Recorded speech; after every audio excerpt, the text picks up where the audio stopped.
Millions d'automobilistes parcourent les routes chaque année en France et près de 90 000 accidents par an seraient liés à la somnolence. Médicaments, manque de sommeil, conduite nocturne, un tiers des conducteurs avouent avoir connu dans l'année au moins un épisode grave de somnolence les obligeant à s'arrêter.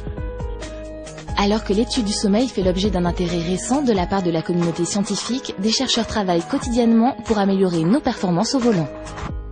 En fait, la fatigue, c'est la difficulté croissante à maintenir une tâche à terme, un effondrement des performances et donc le traitement c'est le repos, alors que la somnolence c'est l'incapacité à se maintenir éveillé et le traitement c'est le sommeil. Donc dans les faits ça peut être ressenti de la même façon, c'est-à-dire par exemple j'ai de plus en plus de mal à conduire cette voiture, mais par contre les traitements sont très différents et aussi les circuits neuronaux impliqués sont très différents, donc c'est pour ça que c'est très important de déjà différencier ces deux symptômes. Il y a trois façons d'être somnolent au volant. La première, c'est parce qu'on a une mauvaise hygiène du sommeil, c'est-à-dire on va se priver de sommeil. La deuxième, c'est parce que son sommeil n'est pas reposant ou votre cerveau produit trop de sommeil. Donc c'est par exemple les apnéiques qui ont une fragmentation du sommeil parce qu'ils s'arrêtent de respirer la nuit, ou les narcoleptiques qui vont avoir un défaut des systèmes d'éveil, c'est-à-dire ces productions de neurotransmetteurs qui vous maintiennent éveillé. Et puis le troisième élément, les médicaments psychotropes, les antidépresseurs, les anxiolytiques, même les médicaments pour faire dormir, les hypnotiques, ils peuvent avoir des effets résiduels dans la journée qui vont provoquer une somnolence. Donc c'est ces trois éléments-là qui peuvent être retrouvés dans les accidents liés à l'endormissement. Le déficit de sommeil réduit le champ visuel et diminue les réflexes, sans compter le risque d'endormissement. Sur autoroute, on estime d'ailleurs qu'un accident mortel sur 3 est dû à la somnolence et contrairement aux idées reçues, la moitié de ces accidents se produisent lors de trajets de moins de 2 heures. Face à ces risques, il est essentiel d'identifier les signes d'alerte, mais tous les conducteurs ne sont pas égaux face au sommeil. Il n'y a pas un lien direct entre votre degré de somnolence et les performances. Et ça, c'est un élément un peu surprenant. Au début, on a l'impression de dire, bon, mais plus on est somnolent, plus on a un risque accidentel. En fait, votre corps a des moyens de combattre les déficits cognitifs, en particulier dans le schéma de la somnolence, grâce à plusieurs mécanismes.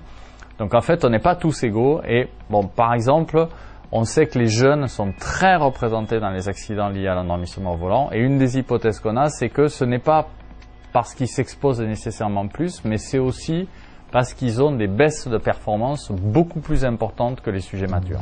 50% des conducteurs réduisent leur temps de sommeil habituel au moment des départs en vacances. Or, un automobiliste ayant dormi 5 heures ou moins la veille du départ a 3 fois plus de risque d'avoir un accident qu'un conducteur reposé. Raideur dans la nuque, bâillement ou encore paupières lourdes, il est indispensable d'identifier ces signes avant-coureurs. Certaines mesures peuvent également permettre de lutter contre la somnolence.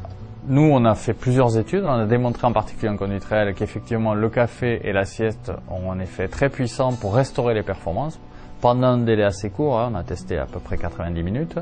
Ce qu'on a montré aussi, c'est que tout le monde ne répond pas de la même façon. En particulier, les sujets matures, ils vont très bien répondre au café, moins bien répondre à la sieste. Mature, c'est à partir de 45 ans. Les sujets très jeunes, par contre, ils profitent assez bien à la fois de la sieste et du café.